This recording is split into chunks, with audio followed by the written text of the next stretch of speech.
Hello, YouTubers. It's MediaShinobi. We got TheJSAWprocess with us. Hello. Scott here. Vince is our camera guy. Hey guys, what's up? Puppy Bambi. And Chris 2.0. Yeah, he couldn't be here because why? He's not telling me. I think he's just angry. Yeah. I like him more quiet though. Better personality too. Alright, well, he can't be here today because he's being forced to buy a puppy. Yeah, he's being forced to experience unconditional love. It's a dog. Oh, the horror. Alright, so actually first we got a shout out. Yeah, we have a shout out to New Orleans 202. We saw your video response and thank you very much. We saw the connection you were trying to make the Batman with The Legend of Korra, the series we're reviewing. I looked at the armor and it does look similar, so I could see why you pointed that out. So that was a good job. I haven't even seen the show in like a long time. We old. Yeah, it's really old, so that's pretty cool. Alright, so today we're gonna bring you a review of Legend of Korra episode 8 when extremes meet. Extremes. Extremely. Terrible. Alright, so episode I thought it was comedic, like throughout. It was funny. Yeah. You start off, the Korra gang arrives at the air temple where you're gonna be staying. Milo, this is funny. You're pretty. Can I have your hair? Can I have your hair, Jan? No. And then, they're showing off Asami's new room. And Iki's like, you know Korra likes Mako. What? I figured Asami would have noticed sooner than Yeah. that. I mean, she was shocked by it. I'm like, really? Are you A little late. And this is where we can see the start, or more the growth of Tarlok's power-hungry thing. And then she kind of insults Korra, half-baked avatar. You're not even full baked, man. I mean, just because she's harsh. tiny and brown doesn't mean she's a bean. That's horrible. And then she gets offended, and then her airbending, not going well either. And so after that, we see Korra at the back of the Arab temple on the cliff. She's basically emotionally, hurt. She's vulnerable. And this is where, the whole gang comes and cheer her on and then become Team Avatar. Or the A-Team.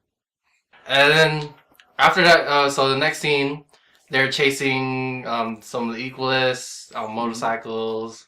They're breaking out prisoners. And you can see how they work well as a team using their elements. Yeah. Asami's driving skills and her electric glove. They caught the bad guys without the help of the police force. Yeah. So they're improving. I like to shout out to Asami how she kind of took the role of team leader because she was telling them, "Oh, I need a ramp here. I need you to do this." She was very straightforward. Yeah, she has good leadership skills. So I just want to say, not bad for a non-bender. Yeah, definitely. She is kind of a badass. Isn't She rules with the iron fist. And she took out both guys, technically. Iron fist. Get it? Glove. Afterwards, that whole scene, Korra and Mako doing their little flirtatious scene, and you see Asami's like, "Oh, suspicion. You are not gonna take my man." I still have my suspicions. Yeah, I'm not gonna lie. There's something about her. I can't put my finger on it, but it's still making me not completely accept her yet. Well, I don't know. I kind of think that she's part of the gang. I mean, she took out two Equalists. I mean, she was driving, but she was the one that knocked them out. Yeah, I'm not talking about skill-wise. It's just something about her personality that's like, I feel like she's still hiding something. Possibly. So that's just me. I still refer to that when they broke into the arena. They still haven't explained what happened to her and her father. Yeah. They didn't say she was kidnapped or they let her out. We don't know what happened. We still don't know. So that's why I'm still suspicious. Moving on to the second half. Our star person here, TheJSAW. Yeah, the second half, just like I think last episode, it's usually there's a first half that's usually the comedic side, and then the second half is where the juicy parts are. This one boils down to like three things: the government, spirituality, and the whole concept of Tarlok and Korra. So one concept that's introduced in the second part of this episode is spirituality. Now, it's a brief concept because one, it only was introduced with the conversation between Tenzin and Korra. where Tenzin was like, maybe it's not your dreams really, but it's actually like Avatar Aang trying to contact you from another dimension. Can you sing, Ben? Can you sing? Cue X-Files theme song. And apparently she has another flashback at the end of the episode, but I'll go there in a bit. So yeah, You'll see it soon. wait, I need to get Chris.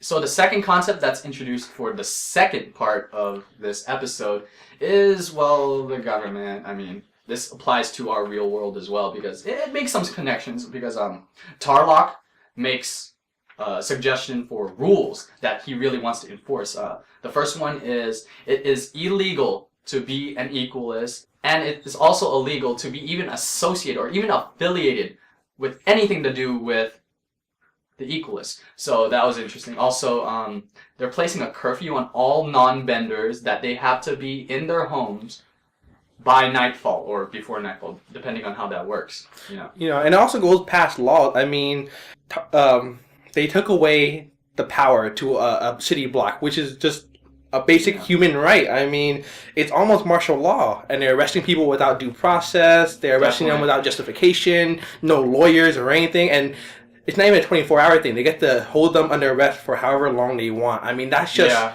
martial law tyranny right there. Yeah, because a new character that was introduced to replace Lin for the chief of the police is Saikon. And lastly, the third portion of the second part of this episode is the back and forth relationship between Tarlok and Korra. Now, it's obvious that these two have tension with each other, even before the episode started, if you've seen the previous episodes. Tarlok is obviously power hungry, and it just fully reaffirms that in this episode. You know, like in the very beginning, he was stating like, "Oh, you're just a half-baked avatar. You mean you're not? Where's your airbending, huh? No. It's gone with the wind." So before Tarlok and Korra actually, duked it out, beforehand, we can see the police force using unnecessarily force to restrain civilians.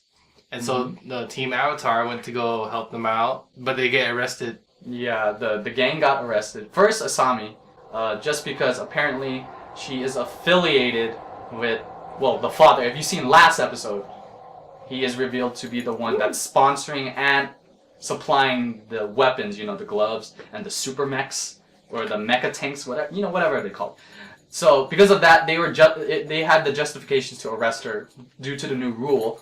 And then apparently Mako and Bolin, I don't even know how they got arrested. They had nothing there. It was just mainly for Korra. Like, he wanted to get under her skin and cause tension in the group. Tension. Yeah, you can say that they had bad blood between them. Right? I'm so angry. My blood is boiling right now. Oh my god. Where's Chris? I thought we were blood brothers, man. So yeah, you fast forward or rewind to what I said earlier, depending on how you look at it. Korra and Tarlok, the tension between them is rising. And this particular scene, this is where it gets physical now. They really decide to fight because in that scene, it was like Korra busted through the window. Oh, not busted through, but opened the window, with a snowstorm happening in the background.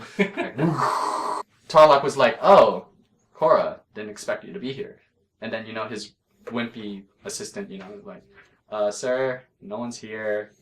I don't think this is a good idea." No. I have a trick up my sleeve. Don't worry about it. It goes back to the concept of like benders abuse their power and oppress the non-benders. Now, do you think Tarlok made a good point about how Korra is actually doing the same thing? To some degree, I agree. No. Because you think the end justify the means, or do you think Tarlok ends justify his means rather? It depends because unlike Amon, he's more of an extremist than anything. Like when extremes meet. Like he stated, like you and me both are similar in this way. We're very extreme. We go so far to do what we believe is right. And theoretically, yeah, they are doing it because Korra's like, "I need to stop you." Tarlok is like, "I need to make sure you're on my side and that I'm in power so we could take down Amon," because they both have that similar thing. They want to take down Amon. So that's a pretty interesting thing. So then that's when like the battle begins, you know. And honestly, I do like his fighting style, Tarlok's fighting style. It's very not erratic, but very Fluid. fluid, you know. I think he had that waterfall installed just for a situation like this. I think I was like, why do you have a waterfall in your office? It wasn't like a small one. It was a huge ass waterfall. It was a wall. Yeah, a wall. And so I'm like, how convenient for you. He made this water wall and then started throwing ice spears like, and I like that. And like Scott said earlier, like, why did she just punch the icicle shots? I was like, just make a rock wall. And she did eventually, but she should have done that earlier because now she got injured. So, and then she was also stating, what you're doing is wrong. What makes you no different than Amon? And this is where he like goes crazy. he snaps. Like, whoa, you see it in his eyes. Like, Korra is like being pushed against the wall. Korra fights back. You know, she started doing all these crazy earth bending tricks, and it pushed him off onto the ledge where he was hanging. And this is when his hair got messed up, like all the scrunchies or whatever you call Threads. it. Dreads, rather. His dreads. Yeah, it got released. Now it's like long, flowing hair like Fabio and stuff like that. Korra was like, am I a half-baked avatar now? And then I was like, okay, Korra can actually back up her words. And it looked like she was gonna win. She did. She pretty much went Incredible Hulk on him. Especially when... Korra smash! Yeah. And we thought he was defeated, but apparently he had this paranoid face like, oh no, I'm gonna lose. So he was like...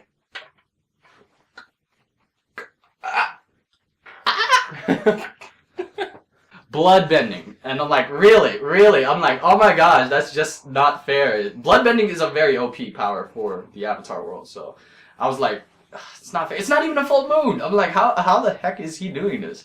My theory is that he has a piece of moon rock in his pocket. Like a moonstone? Like a moonstone. Like from Pokemon? Like from Pokemon.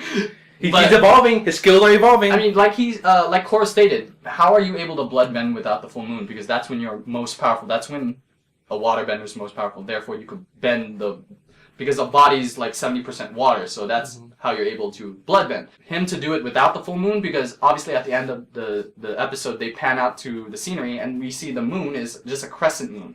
I have no theory on how he's doing it. It could be the moonstone theory. Whatever. Got a Game Shark. Game Shark. He's hacking. Aimbot. All Yeah, that good stuff. aimbot. So anyways, you know, this is when Korra's defeated. She has that very, very similar situation with Amon, like in the first 3 or 4th episode. I cannot remember. I probably mentioned it in the previous videos as well.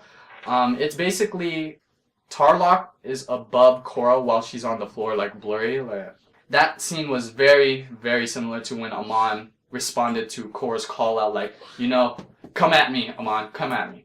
And then another flashback. This flashback once again goes into a little bit more detail. It now reaffirms that they are definitely in the council room. Could be a courtroom. It looked definitely like a courtroom. Yeah. With Amon, not Amon, but some guy. Aang in the background behind supposedly Yukon. Toph supposedly like iron whips, but it stopped because it looked like bloodbending was happening there as well because Aang was hit like. Yeah, Aang looked like he was trying to reach out to like airbend, but he couldn't move. So I'm just curious as to how this guy was bloodbending without the use of his arm, because he was chained up. Exactly. And it would look like his hands were down by his waist, but he looks like he's bloodbending with his mind. And that's a very interesting thing, and it ties in with the other flashbacks that were shown in the previous episode. So far, that's what we think is happening. Also, that same courtroom during the flashback could have been the same place where Korra and Tarlok were fighting in. And Maybe. She gets captured, and Tarlok is taken to a place we don't know. We can assume that he's going to take her somewhere very far away, because he said with like absolute certainty that you're never going to see Republic City again. So it's pretty much not down the street or in the woods next to the city. It might even be on the next continent. And now it's a 3-way fight. Damn. Yeah, because you see the animosity between all 3 of them now. Amon, Korra, Tarlok. Yeah, it kind of sucks because in the beginning we kind of hoped that at least Korra now has the authorities on her side. You know, the Metalbender police force. Not anymore. Not anymore. So please subscribe, comment who you think Amon really is now. Since, you know, Tarlok may not be him, or it could still be him. Maybe. Or comment where you think they're taking Korra. So definitely. Later, guys. Later. Peace out.